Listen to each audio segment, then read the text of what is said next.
हनुमान् श्रीपदो वायुपुत्रो रुद्रो नघोजरः अमृत्यवीरवीरश्च ग्रामवासो जनाश्रयः धनदो निर्गुणः शूरो वीरो निधिपतिर्मुनिः पिङ्गाक्षो वरदो वाग्मी सीताशोकविनाशकः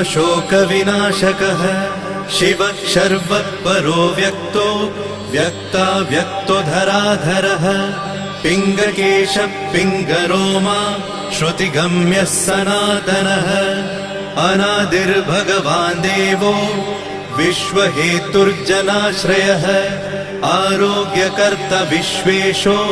विश्वनाथो हरीश्वरः भर्गो रामो रामभक्तः कल्याणप्रकृतिस्थिरः विश्वम्भरो विश्वमूर्तिर्विश्वरूपो